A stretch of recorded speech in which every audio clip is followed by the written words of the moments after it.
અને ભગવાન ફરી પાછા જ્યારે ઇન્દ્રપ્રસ્થમાં આવે છે અને એક સભા ભરાણી, સભાની અંદર એક પ્રશ્ન ઉદ્ભવ થયો કે બધું તો ઠીક છે, પણ આપણે આ મોટા યજ્ઞમાં અગ્રપૂજા કોની કરીશું?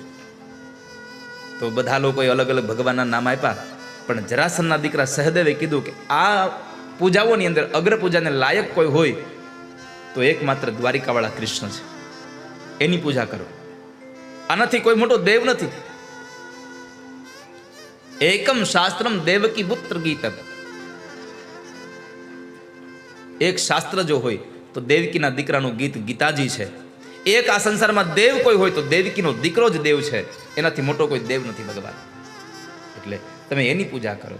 બધાને આ પ્રસ્તાવ બહુ ગમ્યો, પણ મેં હંમેશા કહ્યું છે કે બધાને ગમે એમાં બે પાંચને નો જ ગમે.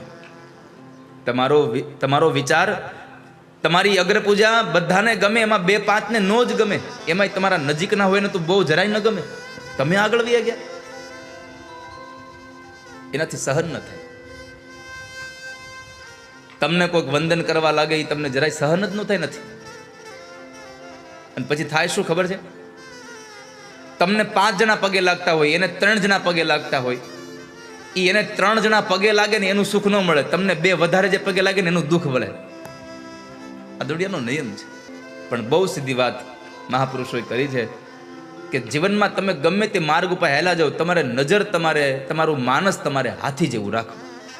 ગામમાં હાથી નીકળે ત્યારે તમે જોજો, ગામના લોકો એને પગે લાગે, ગામના છોકરાઓ એને કંઈક ખાવાનું આપે, એની ઉપર મહાવત બેઠો હોય, ગામના લોકો એની આરતી કરે, પણ એના એ જ ગામના કૂતરા પાછા એને ભણતા હોય. કેટલી અચરજ વાત છે!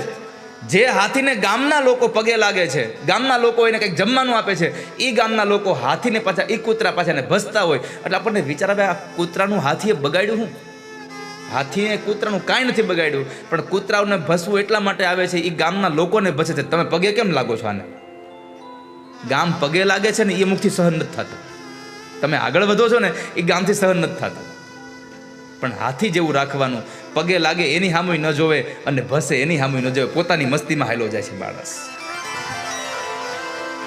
આ દુનિયામાં તો બધા કરવાના જ આવું, તમારે તમારી મસ્તીમાં. પણ હા, મસ્તીમાં ચાલ્યા જાઓ, પણ યાદ રાખજો એ મસ્તીમાં પણ તમારે તમારો માર્ગ નથી ચૂકવાનો. તો એક જ કામ છે, ફક્ત એક મારા પ્રભુથી ડરું છું, અને બીજું છે વિચારી વિચારીને ડગલા ભરું છું. જે માણસ વિચારીને ડગલું ભરે તો એને ક્યારેય દુઃખ નહીં થાય, એને ક્યાંય પસ્તાવાનો વારો નહીં આવે.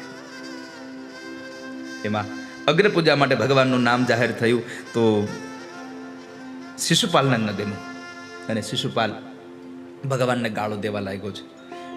ભગવાને સાવધાન કર્યો, શિશુપાલ, મેં મારા ફૈબાને વચન આપ્યું છે, હું 100 અપરાધ તારા માફ કરીશ, પછી નહીં કરું. આમ જોવા જાવ તો અહીંયા એક વાત એ પણ છે, 100 અપરાધ પછી ભગવાનને મારી નાખ્યો. અહીંયા પરમાત્માએ ઉપદેશ કર્યો છે કે આપણી કોઈ ભૂલ કરે ને તો 1-2 વખત માફ ન કરવો, 100 વખત માફ કરવો.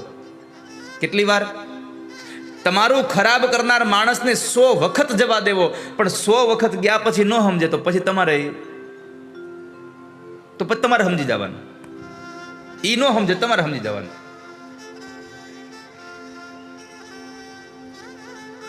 તો 100 ગાળો દીધી, ભગવાને સુદર્શન ચક્ર વડે એનું મસ્તક કાપી નાખ્યું છે. શિશુપાલનો ઉદ્ધાર ભગવાને કર્યો છે. ત્યાર પછી પરમાત્માએ આ યજ્ઞની અંદર શ્રમનો મહિમા બતાવ્યો છે. આ યજ્ઞમાં કેટલો શ્રમનો મહિમા ભગવાને જુઓ. યજ્ઞ એટલે ખાલી આહુતિ આપીએ એ જ યજ્ઞની વાત નથી, આ પણ જ્ઞાનનો યજ્ઞ છે. જીવનમાં તમે કરનાર એક એક કામ તમારું યજ્ઞ છે.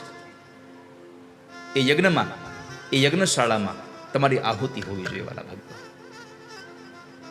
ભગવાનનું મંદિર બંધાય અને એ પરમાત્માના મંદિરમાં તમે રૂપિયા દાન ન આપી શકો તો કાંઈ નહીં, પરંતુ જેમ રોજ ઘરમાં બારી બારણા સાફ કરો છો, રોજ જેમ ઘરમાં કચરું કાઢો છો, એમ અઠવાડિયે 1 વખત પણ આવીને ભગવાનના મંદિરની સફાઈ કરશો ને તો મારો ઠાકોરજી રાજી થશે તમારા ઉપર. ભગવાનની બુહારીની સેવા બહુ ગમે છે. ભગવાનનું મંદિર સાફ કરે ઘણા લોકો. 6 વાગે ભગવાનના મંદિરોના દરવાજા ખુલવાના હોય ને ભક્તો આવવાના હોય તો ઘણા બધા ભક્તો એવા છે જે 4 વાગ્યામાં મંદિરમાં જઈને પહેલા મંદિરમાં કચરા પોતા કરી દેતા હોય છે. ભગવાનને બહુ ગમે છે. આ શ્રમનો યજ્ઞ છે. ખાલી પૈસા દેવા એ જ યજ્ઞ નથી. આવો શ્રમ યજ્ઞ કરશો તો ભગવાન રાજી થશે. પાંડવોના યજ્ઞમાં ભગવાને શું કર્યું? જેટલા લોકો આવે છે બધાના પગ ધોવાનું કામ ભગવાને કર્યું છે મહેમાનોના. જેટલા લોકો જમવા બેસે છે એમાં બ્રાહ્મણોની પતરાવાળી ઉપાડવાનું કામ ભગવાને કર્યું છે. અને પરમાત્માએ પોતાની અષ્ટપટાણીઓના હાથમાં સાવરણી આપીને કીધું કે લ્યો આ યજ્ઞશાળામાં ઝાડુ તમે કાઢજો. કચરો કાઢવાનું કામ ભગવાને અષ્ટપટાણીને આપ્યું છે. તો આવો શ્રમનો મહિમા છે.